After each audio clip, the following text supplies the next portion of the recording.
ایمان کی ٹیسٹنگ کا ایک اور طریقہ بتلاؤں.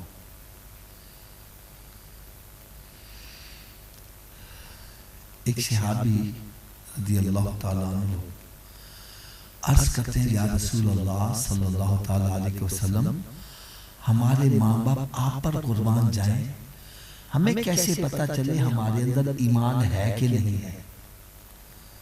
تو میرے آقا صلی اللہ علیہ وسلم نے بڑا پیارا جواب دیا.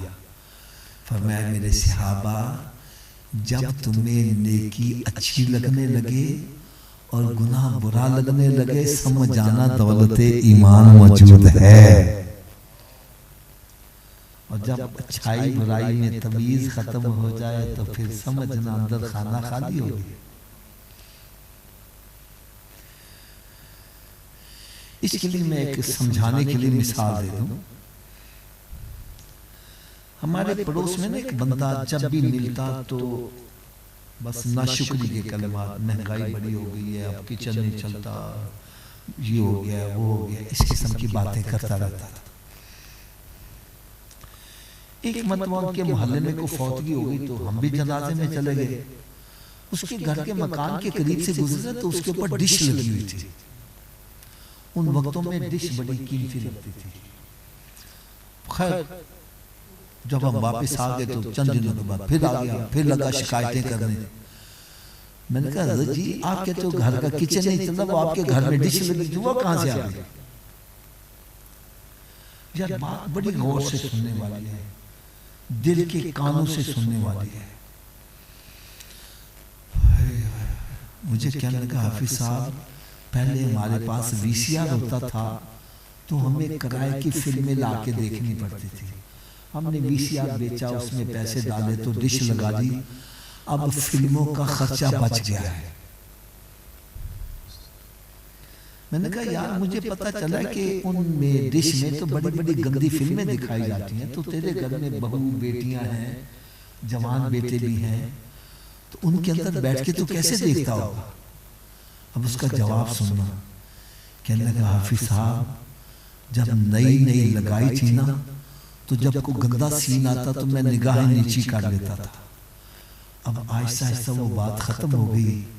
اب ننگا ڈانس ہو رہا ہے، بیٹی بھی وہاں بیٹھی ہے، میں بھی وہیں بیٹھا ہوں، میری بیوی بھی وہیں ہے، جوان بیٹے بھی وہیں ہیں. اب کچھ محسوس نہیں ہوتا.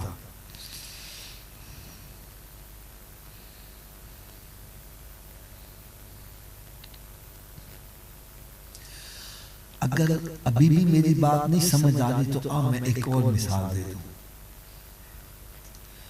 ہمارے اس محلے میں ایسے بندے بھی ہوں گے جن کی ایک نماز جماعت سے چھوٹ جائے اپسیٹ ہو جاتے ہیں. اوہ حافظ صاحب میری جماعت چھوٹ گئی، حافظ صاحب میں بڑا پریشان ہوں، بڑا اپسیٹ ہو گیا. ہو سکتا ہے پریشانی میں ندامت کے آنسو بھی نکل آئے. اور ایک وہ بھی بندہ جس کی 5 نمازیں قضا ہو جائے اس کو پتہ ہی نہیں ہے. دونوں ہی مسلمان.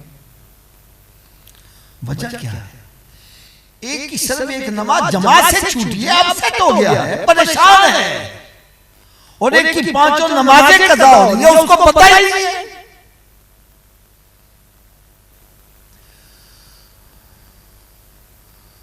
میرے آقا صلی اللہ علیہ وسلم نے ارشاد فرمایا کہ جب بندہ کوئی گناہ کرتا ہے تو اس کے دل پر ایک داغ لگ جاتا ہے. توبہ کر لے رب تعالیٰ داغ کو مٹا دیتا ہے، توبہ نہ کرے تو وہ داغ بڑھتے بڑھتے دل ہی کالا ہو جاتا ہے. اب کالے کپڑے پر داغ لگ جائے تو پتہ، جب کالے دل پر مزید داغ لگ جائے پتہ نہیں چلتا. ارے جس کی ایک نماز جماعت سے چھوٹ گئی اس کا دل صاف شفاف ہے، سفید چادر کی طرح ہے، چھوٹا کا داغ اس کو اپسیٹ کر رہا ہے. اور جس کی 5 نمازیں قضا ہو گئی اس کا دل ہی کالا ہو گیا ہے، اب داغ لگنے سے پتہ نہیں چل رہا. ارے جب اچھائی برائی کی تمیز ختم ہو جائے، دل کالا ہو جائے، علماء اکرام فرماتے ہیں خطرہ ہے کہیں ایمان اور کفر کا فرق نہ ختم ہو جائے، خاتمہ خراب نہ ہو جائے. جس طرح میں نے مہمان کی 3 قسمیں بتلائیں، ہر بندہ چیک کر سکتا ہے میں کون سی قسم میں ہوں. ایسا ہی ہے.